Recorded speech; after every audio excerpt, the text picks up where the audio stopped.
Passion for Mushrooms by Chronological, Chapter 11. Not all those who wander are lost. Blinking his eyes in the harsh noon sun, Bilbo saw Thorin shouting at his sister in Cusdal. She threw her hands in the air looking unhappy and shouted back. Kili was crouched on the ground at Bilbo's side, and Fili was bellowing for Oin. Apparently someone was hurt. Judging by the pain in his head, it was probably Bilbo. Oh dear, it was no good upsetting everyone. "It's okay," he said, gratified to see Thorin's attention snap to him immediately. "I'm fine." Dusting himself off, Bilbo got to his feet. Only somehow it didn't go quite the way he planned, and he slipped back down. It might have been a hard landing, but Kili caught him, easing the fall. "What happened?" "You bumped heads with my mother." Kili smiled as though this was meant to be funny, but Bilbo was appalled. What an awful way to introduce himself to someone he'd hoped to impress. "Please allow me to apologize, ladies. Truly is it said that you are the Dushimism, the dark jewel of Durin's folk. I can only hope that rumors of your kind and forgiving nature are equally accurate. Oh dear, you are bleeding! Oin, you must see to the princess first." Lady Diz touched a hand hesitantly to her forehead and lowered it slowly, examining the red on her fingers. "It is not my blood," she said quietly. "You do not owe me an apology." She seemed very subdued, and Oin was very demanding, so Bilbo obediently looked in various directions, letting the healer poke at his poor head. He truthfully answered questions about being a bit dizzy, though of course he was non-logis. The very idea! A hobbit would never! "We have to get him back to Dale or somewhere he can rest," Oin said, bandaging his head. "He shouldn't ride though. His brain is rattled. Hobbit heads are soft, more like men than dwarves, really." The woman next to Thorin cursed in Cusdal. Bilbo recognized it as one of the very bad ones that Ori refused to translate.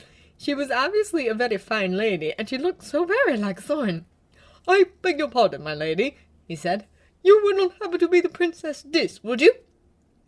"I am," she said, looking very alarmed. "You are distraught. If I can be of any service, press the word." "No, Master Bugler, I thank you, but I am well." Thorin's face was like stone and gave no clue at all, but Kili looked as upset as his mother. Clearly something was very wrong. "It's too soon to worry," Oin said gruffly. "It wounds always bleed this much, and rattling can often seem worse than it is." "Surely it would be best for Bilbo to ride with me," Thorin said reasonably. "I could get him back to the mountain quickly." Bilbo found he quite liked the idea of riding with Thorin. Perhaps he would be seated at Thorin's back and should have to hold on to the king's waist for purchase. Perhaps he would be seated in front of Thorin with Thorin's arms around him and that solid presence at his own back. Either prospect would be highly enjoyable. "You cannot take the rattling. Even a pony would be too much. It is a risk. Safest thing would be to put him into a bed right now for a week, but there are no beds in the desolation." Oin seemed upset, looking around at the empty countryside. "There are creeping thistles right over there," Bilbo pointed out. "You can have them in salads, and they make excellent pickles." "Bilbo?" Thorin's eyes were tight in his otherwise expressionless face. That only happened when he was very, very worried. "It's not a desolation anymore," Bilbo said. "The plants are coming back." Thorin's face relaxed minutely. "So they are." The dark-haired woman next to him sighed. "Bilbo Baggins, I have heard much of the greatness of your heart." "As have I heard of your beauty. May I presume by the raven for the glory of your magnificent beard that I am honored enough to present myself to the Lady Diz?" She startled like a woodland doe, her eyes wide. "I am Dis." "Black not as midnight was her hair, which shone like a raven's feather. Every colour seen was mirrored there, from the roses to the heather." If Bilbo hoped a little poetry would soften her to him, it did not. She continued to look alarmed and unhappy. "I will carry him," Dori said, coming out of the crowd to stand next to Bilbo. "That is the first sensible thing anyone has said!" Fili cried. For some reason, he seemed very unhappy, but since he liked Dori's suggestion, it must be a good one. "You are a true friend, Dori," Bilbo said as the mighty little dwarf lifted him gently. "I think you have carried me over more distance, all told, than poor Myrtle ever did." "Think nothing of it, my friend," Dori said, smiling pleasantly. "You do not weigh very much at all, and I hope I am a smoother ride than any pony." Bilbo laughed, but that jarred his head awfully. Closing his eyes, however, was a wondrous boon, like a gift from the Valar themselves. "Do not fall asleep. a lady said in a sharp, commanding tone. Bilbo opened his eyes to see the spitting image of Thorin, if he had a longer beard and liked to wear his hair in dozens of braids instead of only two, and was a dwarf dam. "Lady Dis," he said, "I am at your service." You know me? She asked, looking pleased. "I recognize you by your great beauty," he said at once. She frowned regally, looking more like Thorin than ever. Why do you persist in calling me beautiful? "Because it is the truth." Bilbo thought a little flattery would not go amiss. After all, so much hinged on their first meeting going well, and here he was, wounded and burdening Dori. Sapphires were in her eyes, shining like the summer skies. Her hair was pure obsidian, that loveliest of dwarfdoms.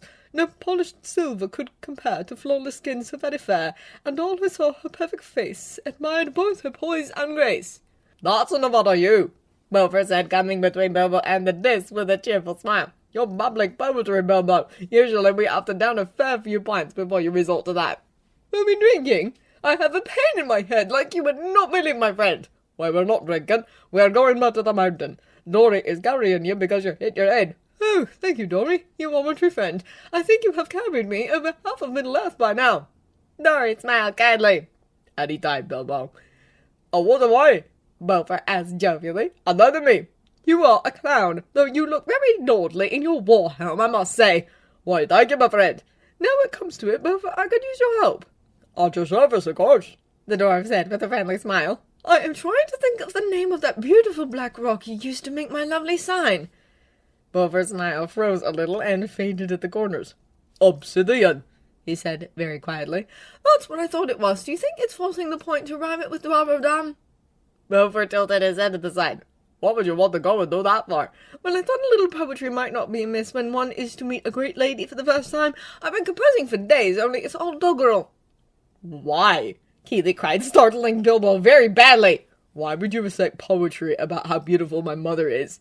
Bilbo blinked at him. "Because she's your mother?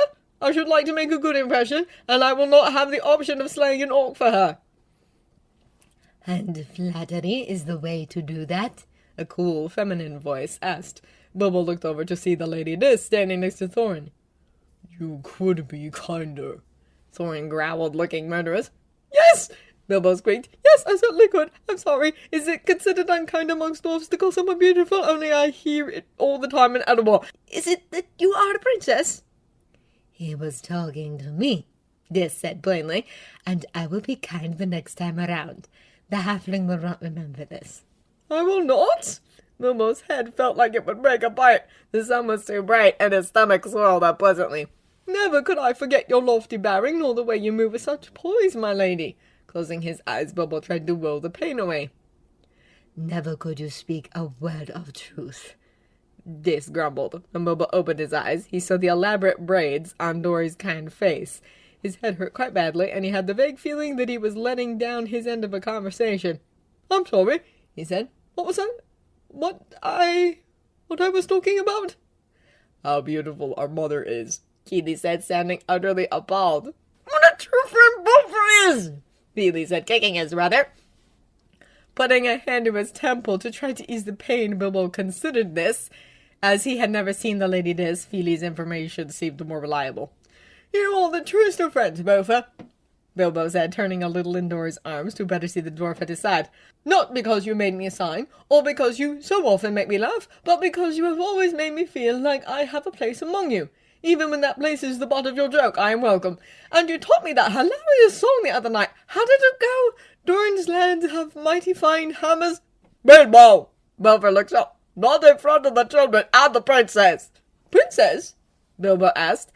That would be me. A laughing woman said. She had Feely's cheerful bearing and Keely's friendly face.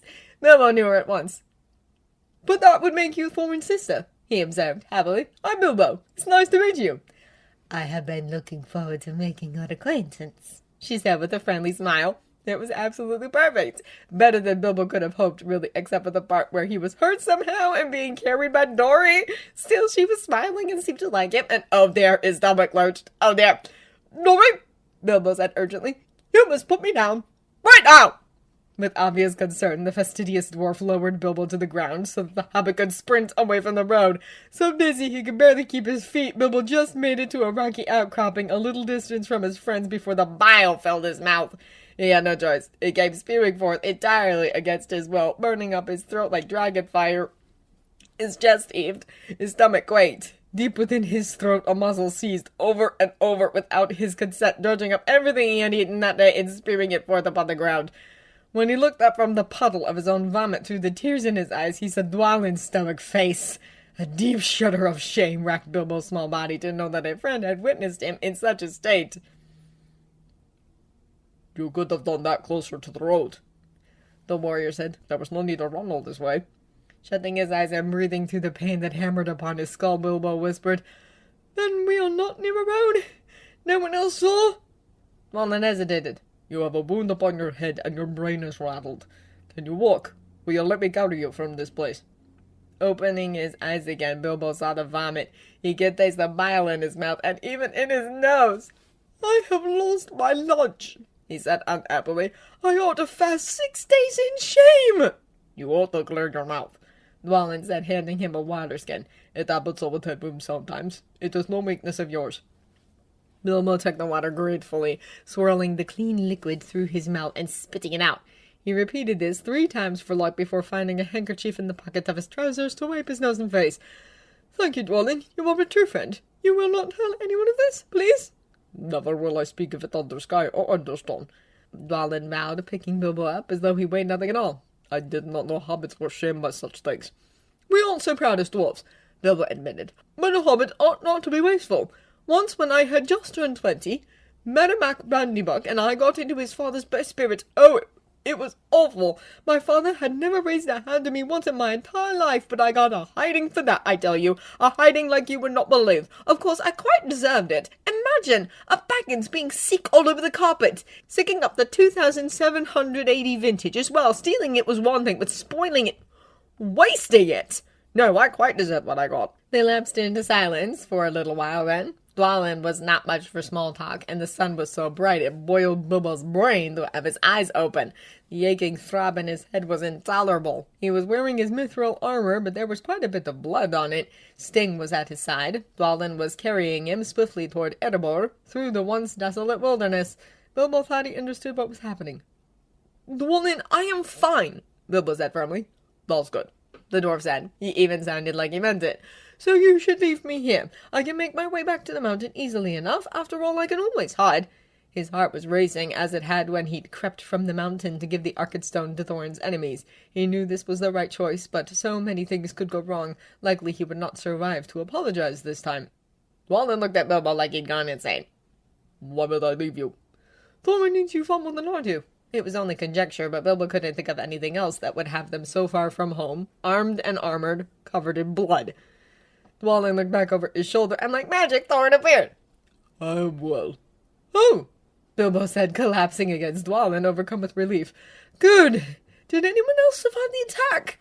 Thorin's face contorted strangely before it smoothed out into his usual placid, stony expression. The company is well. Only you are injured. Bilbo let his eyes close. That's good. My head hurts. I should not have liked walking home alone. When he opened his eyes again, Dwalin was carrying him in the midst of the company. All of their friends were walking along with them, leading great goats upon which sat children and dwarro unfamiliar to Bilbo. Oin appeared at Dwalin's side, insisting that Bilbo turn his eyes in various directions and answer a whole host of bizarre questions. Inn's medicine to ease his suffering, the healer said. One of you lot might make yourselves useful and ride back to the mountain for some potions.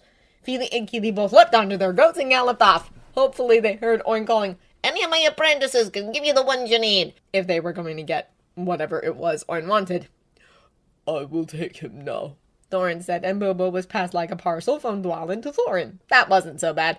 Thorin's beard was shorter, so it did not get in the hobbit's face. Soft fur from the king's magnificent cape brushed over Bilbo's feet. Shining armor felt cool and nice against his throbbing temple. Best of all, Thorin always smelled so good. Bilbo shifted a little to be closer. He was in Thorin's arms. There could be no better faith than that. Bilbo honestly had no idea what was happening, but his head hurt. Just this once, he would let his friends sort the matter out without him. If they needed his help, they would ask,